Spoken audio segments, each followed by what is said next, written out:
ವಾಲ್ಫರೈ ಅಭಿವೃದ್ಧಿ ತಂದ ದುರಂತ ಅಂತೇಳಿ ಈ ಪಾಠವನ್ನು ಬರೆದಂಥವ್ರು ಕೃಪಕರ ಸೇನಾನಿ ಮತ್ತು ಕೆ ಪುಟ್ಟಸ್ವಾಮಿ ಎನ್ನುವಂಥವ್ರು. ಪರೀಕ್ಷೆಗೆ ಕೇಳ್ತಾರೆ, ಇವನ್ನೆಲ್ಲ ನೀವು ನೆನಪಲ್ಲಿ ಇಟ್ಕೊಳ್ಬೇಕು.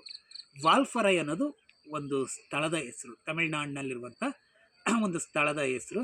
ಈ ವಾಲ್ಫರೈ ಎನ್ನುವಂಥ ಒಂದು ಸುಂದರವಾದ ದಟ್ಟವಾದ ಕಾಡನ್ನು ಶೋಲೆ ಮರಗಳಿಂದ ತುಂಬಿದ್ದಂಥ ಈ ಕಾಡು ಮನುಷ್ಯನ ಪ್ರವೇಶದಿಂದ ಹಾಗೂ ಚಾ ಗಿಡಗಳ ತೋಟದಿಂದ ಹೇಗೆ ನಾಶವಾಯಿತು, ಕಾಡಿನ ನಾಶ ಉಂಟಾಯಿತು ಅನ್ನೋದನ್ನು ಈ ಪಾಠ ಭಾಳ ಅರ್ಥಪೂರ್ಣವಾಗಿ ಕಟ್ಟಿಕೊಡುವಂಥ ಒಂದು ಪ್ರಯತ್ನವನ್ನು ಮಾಡುತ್ತೆ.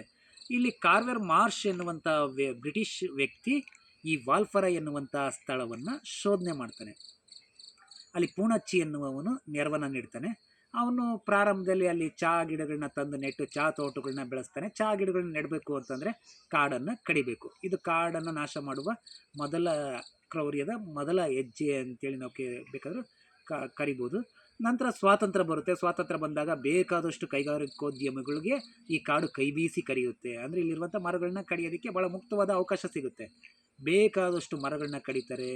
ದೊಡ್ಡ ದೊಡ್ಡ ಅಲ್ಲಿ ಒಂದು ನಗರನೇ ನಿರ್ಮಾಣ ಆಗುತ್ತೆ. ಮುಂಚಿನ ಒಂದು ಪ್ರಶಾಂತತೆ, ನೀರವತೆ ಅನ್ನೋದನ್ನ ವಾಲ್ಫರೈ ಕಳ್ಕೊಳ್ಳುತ್ತೆ. ಎಲ್ಲಿ ನೋಡಿದ್ರು ಮುಷ್ಕರ, ಗಲಾಟೆ ಇವುಗಳ ಶಬ್ದನೇ ತುಂಬಿಕೊಂಡಿರುತ್ತೆ.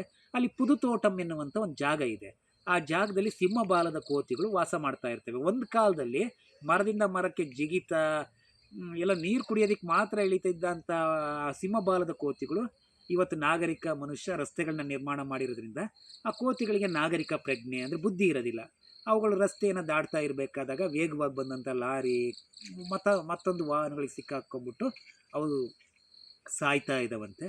ಇನ್ನೊಂದು ಕೊಳಚೆ ನೀರು, ನಗರದಿಂದ ಹರಿದು ಬರ್ತಾ ಇರುವಂಥ ಕೊಳಚೆ ನೀರಿನ ಸಮೀಪ ಒಂದಷ್ಟು ವಿಜಲಿಂಗ್ ಥ್ರಶ್ಗಳು ಅನ್ನುವಂಥ ಪಕ್ಷಿಗಳು ಇವತ್ತಿಗೂ ಕೂಡ ಆಡೋದನ್ನ ನಿಲ್ಲಿಸಿಲ್ಲ ಅಂಥೇಳಿ ಕಣ್ಣೀರಿನ ಕಥೆಯನ್ನು ಹೇಳ್ತಾ ಈ ಪಾಠ ಮುಕ್ತಾಯವಾಗುತ್ತೆ. ಇದು ಕೂಡ ಕಥೆಯ ದಾಟಿಯಲ್ಲಿರುವಂಥ ಪಾಠ.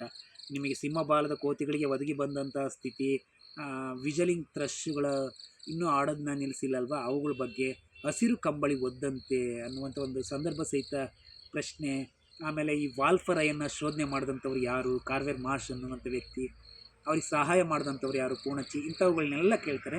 ಇವುಗಳನ್ನ ಇಟ್ಕೊಂಡು ಒಂದು ಸ್ವಲ್ಪ ಬ್ರೀಫಾಗಿ ಇವನ್ನ ಮತ್ತೆ ಕೇಳಿಸ್ಕೊಂಡು ಏನಾದರೂ 4 ಅಂಕದ ಪ್ರಶ್ನೆಗಳು, 2 ಅಂಕದ ಪ್ರಶ್ನೆಗಳು ಕೇಳಿದರೆ ಉತ್ತರ ಬರೆಯುವ ಒಂದು ಪ್ರಯತ್ನವನ್ನು ಮಾಡಿ.